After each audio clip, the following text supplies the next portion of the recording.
Et coucou les licornes.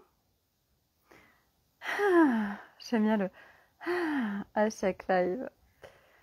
Et oui, je descends dans mon bassin, dans mon espace de calme intérieur. Oh, Maître Yoda se pose. Alors, J34 sur 365. Carnet de voyage vers soi. Il fait super chaud aujourd'hui, il fait 34 degrés. Alors j'ai essayé de me trouver un coin à l'extérieur où c'était supportable. Là. Bon, ça va non plus, il fait pas 45 quoi. Voilà. Alors, je vais attendre un tout petit peu, voir s'il y a des gens qui se connectent ou pas. Voilà. C'est particulier en ce moment, les énergies. C'est vraiment particulier.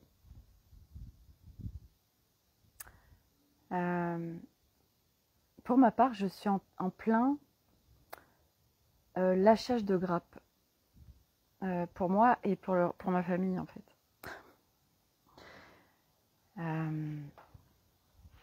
J'étais dans ma petite bulle et puis me voilà de nouveau avec mes 3 enfants et mon mari. Et du coup, forcément, quand on est en famille, ça vient réactiver les points qui sont là, qui sont encore à voir. Et moi, c'est clair que c'est lâche tout, lâchez les amarres. Et vraiment, quoi. Puis je résiste. C'est non, je veux absolument me faire entendre ou enfin il y a encore du contrôle quoi. Et ça marche pas quoi. Et c'est en fait quand on résiste, et c'était mon thème du jour, quand on résiste à ce contrôle qui est là et c'est dans nos structures, dans notre construction, dans nos conditionnements et dans cette société, il faut cadrer les enfants. C'est nous qui avons raison en tant qu'adultes. C'est nous qui sommes supérieurs à eux. Nous, on sait. Eux, ils ont juste à écouter nos ordres. Et tellement pas, en fait. Waouh. Est-ce que nous, on aime ça en tant qu'adultes? Non. C'est pas parce que c'est des enfants qu'ils n'ont pas leur souveraineté, eux aussi. Et c'est en fait à chacun de retrouver sa souveraineté. Et moi, je suis en plein dedans en ce moment à la fois de retrouver ma souveraineté, mais de me lâcher la grappe grave et puis de lâcher la grappe aux autres au niveau de ma famille très proche. Et alors mes enfants, ils sont des parfaits déclencheurs pour moi. Et c'est des cadeaux, hein, parce qu'ils viennent accélérer mon processus, donc c'est chouette. Mais c'est pas confortable. Alors, pour que ça devienne confortable, déjà, je me pose vachement dans ma paix, ça c'est sûr. Et puis surtout, je m'observe. En fait, c'est ça, c'est s'observer quand on est avec les autres, en fait. Arriver à s'observer. Et quand on voit qu'on est en train de résister ou de contrôler ou de vouloir absolument ça ou ça. Alors moi, je me dis, mais est-ce que ça vaut vraiment la peine, en fait, de vouloir être entendu ou de vouloir ça et moi, je leur dis souvent, en fait, parce qu'ils montent très vite dans les tours, en fait. Et je leur dis, mais est-ce que c'est grave, en fait? Et c'est nous aussi se dire la même chose, en fait. Mais est-ce que c'est grave, ce truc-là? Est-ce que ça a autant d'importance que ça qu'on se mette dans tous nos états? Et alors, il y a un truc qui est venu et qui est reparti, qui était vachement important. Ah mince. J'étais en train de dire... donc, ah oui. En fait, ce que je remarque pleinement maintenant, c'est en fait nos différences d'énergie, dans le sens où les enfants, mais beaucoup d'adultes, hein, en fait, ils ont une énergie très haute. Ils sont dans le mental. Donc, c'est très dispersé. Et du coup, moi qui suis de moins en moins dispersée et qui suis de plus en plus calme, ça fait un énorme décalage en fait. Ça fait, eux, ils sont là, au niveau de l'énergie, en haut, au niveau de la tête, et moi, je suis dans le bassin. Et en fait, ça fait... Et oh, c'est chaotique en fait. Et du coup, moi aujourd'hui, parce que je vois bien qu'en fait, je capte tout de suite, et ça me disperse en fait leur énergie. Puis ils partent dans tous les sens. Moi, hier, par exemple, jusqu'à 23 heures, non, mais c'était un truc de dingue. J'ai dit, mais c'est pas possible. Enfin, ils s'arrêtent jamais. Puis ça partait dans tous les sens et tout. C'était épuisant. Et du coup, aujourd'hui, quand je leur parle ou quand ils veulent être en interaction avec moi, je me positionne. Donc, je m'exprime dans le sens où c'est... Alors, attendez les gars, là. Moi, c'est pas compliqué. Si vous voulez que j'interagisse avec vous, si vous voulez qu'on communique, ou si vous voulez qu'on fasse un truc ensemble, là, il faut redescendre. On va se mettre à un équilibre commun en énergie, là, parce que c'est pas possible. Moi, là, vous êtes en haut, là, c'est tellement trop pour moi. Donc, soit vous redescendez, et donc, soit moi, je peux pas, en fait. Ça me demande trop. Et donc, du coup, s'ils veulent une interaction, bah, en fait, ça les invite à redescendre. À redescendre dans un espace de calme, et en plus, dans un espace où ça part pas en live, en fait. Et les adultes, c'est ça. On le voit bien quand les gens ils s'énervent, ils sont en colère, on dit bah, nos mots ont dépassé notre pensée. Bien évidemment, parce qu'on est dispersé, qu'on n'a pas de clarté. Donc on se met à... En fait, on le voit, en fait, et on sort n'importe quoi, et ça part dans tous les sens, et ça part en coquille. Et c'est vrai que moi aujourd'hui, je constate aujourd'hui quel cadeau ici, parce que je vois bien l'évolution que j'ai, c'est qu'aujourd'hui je reste dans mon calme. Ou si j'élève un petit peu la voix, c'est pas du tout avec de la colère derrière. C'est juste, je marque un territoire, mais il n'y a pas c'est une intensité, mais derrière, il n'y a pas de colère. Et en fait, ça change tout. C'est juste, là, maintenant, c'est stop. Et c'est vraiment du non négociable. Et c'est vrai que avec les enfants, des fois, on a besoin d'élever la voix, mais c'est pas... Moi, avant, quand c'était, je partais dans tous les sens, je brillais.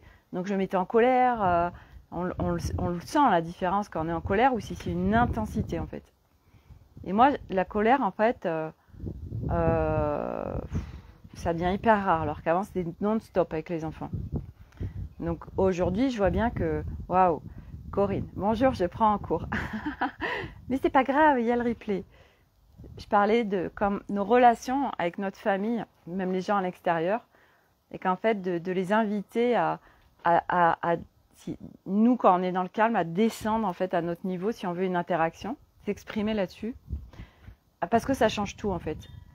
Et on a une vraie interaction qui n'est pas dispersée, qui est pas ça part en vrille. On invite l'autre vraiment. Voilà. Et moi aujourd'hui, c'est non négociable. Moi aujourd'hui, quelqu'un qui a un vrai roquet, qui a une énergie jusque-là, mais reste où t'es quoi. Ça ne m'intéresse pas. Tu veux être avec cette énergie-là, c'est ok. Mais moi, ça rentre même pas dans mon univers. C'est non négociable. Et du coup, c'est vrai qu'avec des enfants, bah eux, comme ils sont en énergie haute la plupart du temps, moi, je vois bien que si moi, déjà, je suis dans mon calme, je les invite naturellement à être dans leur calme. Mais c'est aussi, quand je parle, de ne pas être dispersé. Et du coup, je leur parle avec clarté et j'exprime mes besoins. Et j'exprime, ok, vous voulez qu'on discute? Vous avez besoin de ça? Vous voulez qu'on échange? Vous voulez qu'on fasse un jeu? Ok, mais c'est dans du calme. Et par exemple, on a fait aujourd'hui un Monopoly Deal, donc c'est avec des cartes. Et à un moment donné, ça part en vrille, quoi. Ça part en coquille entre les enfants. Et donc, moi, du coup, je leur ai dit, alors, c'est pas compliqué. Moi, je joue à ce jeu pour m'amuser. Voilà, c'est un temps que je prends avec vous et c'est pour m'amuser. J'en ai rien à foutre de gagner, en fait. Moi, c'est pas l'objectif de gagner, c'est de m'amuser, de prendre du plaisir et de passer un moment avec vous. Donc, je leur exprime pourquoi je fais ça. Et c'est aussi clarté dans le sens où c'est, ok, moi, se prendre la tête, partir en vrille, si ça recommence, je quitte le jeu. Et ça a recommencé, donc j'ai quitté le jeu. Et ça les invite aussi à Moi, ça marche pas en fait. Et ça les invite aussi dans ce monde à autre chose. Et c'est ça en fait. C'est à partir de nous, de ce qu'on vibre, de ce qu'on est à l'intérieur, d'inviter les gens à autre chose. Cet après-midi, j'ai passé 3 heures dans les magasins avec les 3 enfants parce que y en a 2 demain qui partent. Ils vont faire 300 km à vélo avec leur papa. Ils descendent à Saint-Guilhem-le-Désert et ils vont faire des étapes. Enfin, ils vont faire 300 bornes en vélo sur une semaine. Et donc, il y avait besoin de faire des achats parce qu'après, on va partir, on revient que fin août. Enfin bref. Donc, il y avait besoin de faire des achats. Et là, c'était après-midi avec les 3 gamoules dans les magasins. Waouh! Faites du slip. Donc déjà, moi, partout où je croyais que ça pouvait mal se passer, j'ai tout de suite arrêté ça. C'était non, stop, je ne vais pas créer cette croyance-là, parce que je sais que ça se crée dans la matière. Donc, c'est stop. Et avant de partir, j'ai posé un cadre. Je leur ai clairement dit, ok, donc on va partir ensemble, mais avant, je veux que vous me fassiez un engagement. Un engagement de, ok, est-ce que vous allez réussir à ce qu'on soit tous ensemble dans les magasins et sans que vous vous preniez la tête? Est-ce que c'est gérable pour vous de faire ça cet après-midi? Et je leur ai demandé un engagement pour chacun. Et tous les 3, ils me l'ont donné. Et ça s'est super bien passé. Et à un moment donné, j'étais dans un magasin et puis j'avais passé ma carte de fidélité et il me fallait une facture. Et du coup, sur la facture, c'était pas OK, c'était pas en raccord avec la carte de fidélité. Et alors la fille, j'ai senti que vraiment, elle était hyper énervée. Sachant que je lui avais demandé au départ, je lui avais demandé une facture. Et du coup, elle a fait passer 2-3 clients avant de s'occuper de moi pour faire le remboursement et pour me faire une facture. Je suis restée vraiment dans mon calme, c'était OK. Et mais ça m'a trop fait rire en fait, parce que elle était vraiment hyper énervée. Et quand elle me demandait mes coordonnées pour la facture, c'était vraiment sur un ton tellement agressif, il n'y avait tellement pas de respect. Et c'était votre nom, votre adresse. Mais comme ça, je vous jure que je n'amplifie pas, quoi. Et moi, je suis restée tellement dans mon calme. Et en plus, j'ai même, waouh, je vais être encore plus dans mon calme. Et en plus, je vais lui faire un sourire. Et quand je vais lui parler, ce sera avec vraiment beaucoup de joie. Et du coup, je lui donnais ces informations. Et j'étais vraiment avec de la joie, quoi. Et c'était de l'inviter à s'observer. Coucou Graziella. C'était l'inviter à s'observer dans ce qui était en train de se passer, et qu'en plus elle perdait un temps fou parce que comme elle s'énervait, du coup elle était dispersée, et ce qu'elle aurait pu faire en quelques secondes, c'était beaucoup plus long en fait. Et c'est ça aussi le cadeau de vraiment cultiver et entraîner son calme intérieur, parce que on est en fluidité, en clarté quand on est dans le calme. Que quand on part en vrille, quand on a l'énergie en haut, quand on est dispersé, c'est long, on fait que de la merde, ça crée rien, c'est tout pourri. Et du coup, ok. Et moi, c'est vrai que c'est mon quotidien de cultiver, de m'entraîner sur mon espace intérieur de calme, de paix, qui est fluidité et clarté, et qui crée des choses super géniales. Puisque nos fréquences, on vibre des choses, et ça émet ces fréquences qui se créent dans la matière. Donc, on peut créer tellement autre chose dans la vie. Et c'est vrai que j'observais les gens aujourd'hui dans les magasins, et il y a tellement de gens qui on le voit, qui sont tellement mal, mais on les sent, ils sont limite à burner, quoi. Et en fait aujourd'hui, c'est ça aussi, c'est que moi hier, mon mari revenait d'une semaine et il m'a parlé de quelqu'un, et en fait qui a complètement craqué. Et il m'a expliqué ce qui s'était passé. Donc elle est allée en hôpital psy, et j'ai halluciné parce que là, mais elle le montrait tellement pas en fait, son malaise. Moi je l'ai tellement pas vu. Alors après c'était la dernière fois que je l'ai vu, c'était au mois de février, mais c'est tellement d'être attentif en fait à ce qui se passe à l'intérieur de nous. Parce que, en effet, c'est parce qu'on ne s'écoute pas que ça craque complet et du coup, c'est grave. Que si on est attentif à ce qui se passe à l'intérieur, si on s'écoute profondément, alors on a les alertes. Et alors, du coup, on ne va pas jusqu'au burn, donc jusqu'à la rupture, où c'est le corps physique qui arrête, ou c'est une situation, en tout cas, en général, la plupart du temps, c'est le corps qui nous arrête. Et c'est tellement confrontant. Mais souvent, malheureusement, l'humain a besoin d'aller là pour aller chercher vraiment toute autre chose. Et quel cadeau, une fois de plus, d'être dans son intérieur. Et c'est notre job. Voilà. Et à chaque fois qu'on va bien, on est en train de contribuer au monde. Corinne, oui, en ce moment, il y en a de plus en plus. Ouais, et il y en aura de plus en plus. Mais le truc, c'est que moi, j'ai un mari qui est assez... Il est très exceptionnel. Il est hyper évolué, beaucoup plus évolué que moi. Mais il ne fonctionne pas comme moi dans le sens où on n'a pas le même langage. Lui, il est très matière et rationnel, mais il est beaucoup plus évolué que moi. C'est hyper intéressant. Et en fait, lui, il connecte que les belles choses, en fait. Dans sa vie, il n'y a pas de chaos.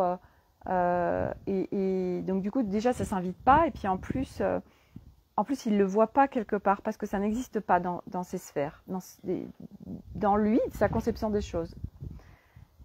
Et du coup, moi, ça fait un moment que je lui parle que le monde va mal, qu'il y a plein de gens qui vont mal. Et il me dit, oui, mais ça, c'est dans tes sphères. C'est pas vrai, moi, je vois pas ça autour de moi. Oui, parce qu'il ne veut pas le voir. Enfin, c'est lui, ça n'existe même pas, en fait. Donc, du coup, il va pas forcément le voir.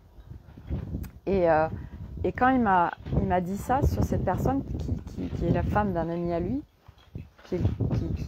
qu'il adore, hein, ça l'a... En fait, comment dire, ça vient le toucher directement. En fait, dans sa sphère, il y a quelque chose de très important qui s'est passé. Donc, il ne peut que le voir et le reconnaître. Et hier soir, je lui ai dit, parce que moi, aujourd'hui, je suis vraiment dans une authenticité, surtout à dire les choses telles que je les perçois. Et je lui ai dit, tu sais, ce qui s'est passé pour elle, il y a énormément de gens aujourd'hui qui sont en train de vivre ça, et il va y en avoir de plus en plus. Aujourd'hui, il y a une nouvelle humanité, un nouveau monde qui se crée. Ça va passer par un chaos énorme. Ça va passer par beaucoup de destruction, beaucoup de... Ouais, ça va être intense. Mais c'est nécessaire. On n'a pas le choix. On n'a pas le choix. Parce qu'il y a beaucoup de gens qui, pour accéder à leur nouvel humain, pour accéder à leur essence, pour aller sur ce chemin, ils ont besoin d'aller très mal, d'aller dans le burn ou d'aller dans un accident ou dans une grave maladie. L'être humain fonctionne comme ça. Et là, ça impacte déjà énormément de monde, mais ce n'est que le début. Ça va impacter encore beaucoup plus de monde. Mais c'est pas parce que ça impacte un max de monde, parce que ça, je voulais y venir aussi. C'est pas parce que vous avez de la souffrance autour de vous que vous êtes obligé de plonger dedans. Je vais vous raconter assez rapidement moi ce que j'ai fait. J'ai vécu cette expérience profondément. À 16 ans, mon père est décédé. Ça faisait 7 ans qu'il avait un cancer. Ça avait démarré, j'avais 9 ans. Et ma mère, au décès de mon père, est tombée en grave dépression. Et elle ne voulait plus se nourrir, elle n'y arrivait plus. Et elle mangeait, elle prenait des poudres qu'elle mettait dans de l'eau pour essayer de s'alimenter. Et au bout de quelques temps, elle me dit, donc moi mon frère ne vivait plus chez nous, il était parti, il a 3 ans plus que moi. Et elle me dit, oui écoute Sophie, vous êtes assez grand maintenant, vous n'avez plus besoin de moi, je vais me foutre en l'air. Qu'est-ce qui se passe pour un adolescent quand sa mère lui dit ça? Forcément on plonge avec. Et bon, moi à l'époque j'étais pas du tout où j'en suis aujourd'hui. Donc je suis plongée avec elle dans sa souffrance et surtout j'avais tellement peur que ça se passe que j'étais constamment en hypervigilance, j'ai sacrifié beaucoup de choses, j'étais tout le temps là, Et puis, j'ai plongé vraiment avec elle dans sa souffrance. Ça a duré jusqu'à l'âge de 20... jusqu'à ce que je parte de chez moi. Je ne sais plus quel âge j'avais. C'était après mon BTS. Et donc, ça a duré longtemps. Ça a duré 4-5 ans. Et j'étais arrivée à une phase de ma vie où c'était pas compliqué. La seule chose que je demandais, c'était que ma vie s'arrête. Je n'avais pas le cran de passer à l'acte d'un suicide. Mais je l'ai demandé très fort. J'ai dit, moi, je ne sais pas quelle forme ça peut prendre, mais je veux que ça s'arrête. C'est tellement trop. J'avais plus aucun sens à ma vie, plus aucun élan de vie. Je n'avais plus rien qui me rattachait à la vie. Et puis, j'ai fait une rencontre amoureuse et cette personne m'a aidée à me reconstruire. On ne peut pas dire m'a reconstruite parce que ça voudrait dire que je lui ai donné mon pouvoir. Est venue, ça a été une contribution sur ma route et m'a permis de me redonner un objectif et de revivre en fait. Et ça m'a redonné un... Voilà. Et à partir de là, je me suis toujours dit, plus jamais, je plongerai avec l'autre dans sa souffrance. Ça avait été tellement violent pour moi, mais tellement cadeau en fait. Aujourd'hui, je le vois tellement. Et aujourd'hui, je le vois, puisque aujourd'hui, j'ai des gens dans ma famille qui vont pas bien. Ils disent que ça va, mais c'est pas vrai, puisque moi, je capte tout. Donc, je navigue au milieu de cette souffrance. Et même quand un de mes enfants est en souffrance, ça reste leur expérience. Bien évidemment que moi, en tant que maman vis-à-vis de mes enfants, s'il se passe un truc, c'est clarté et discernement. Mais je sais très bien que c'est expérience et c'est vraiment d'être en discernement sur l'autre. Je suis en soutien, mais pas en sauveur ou pas en je plonge avec lui dans la souffrance.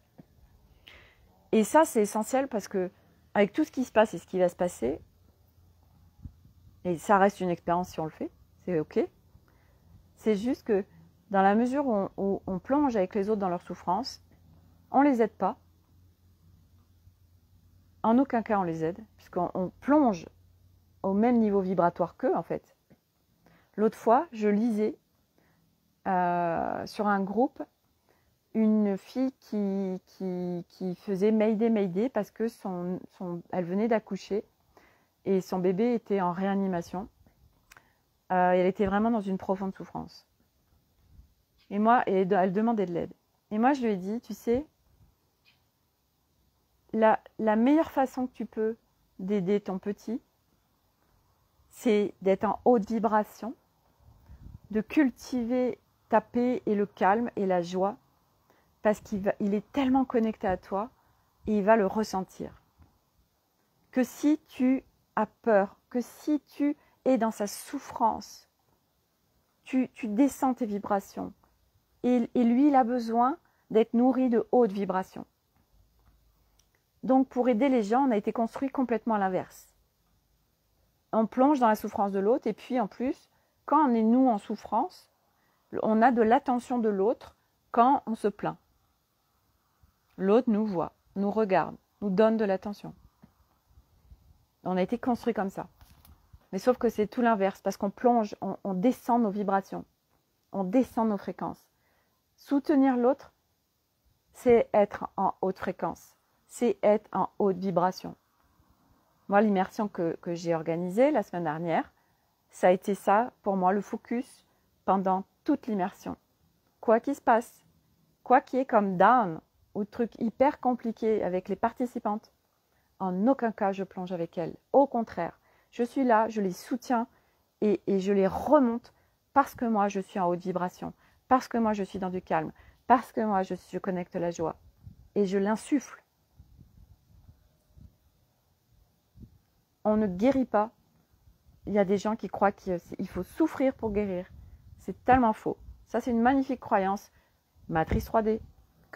Spiritualité détournée.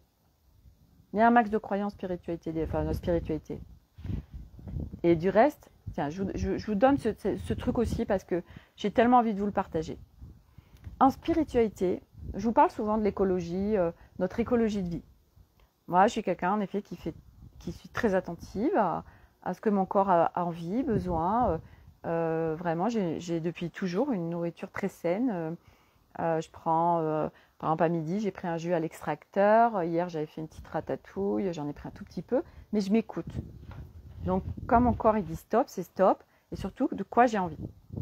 Et c'est vrai que vraiment, que ce soit l'eau que je bois, elle est informée, elle est filtrée, enfin, je suis hyper attentive. Mais il y a être attentif et à un moment donné, profiter de la vie, se faire plaisir, s'écouter.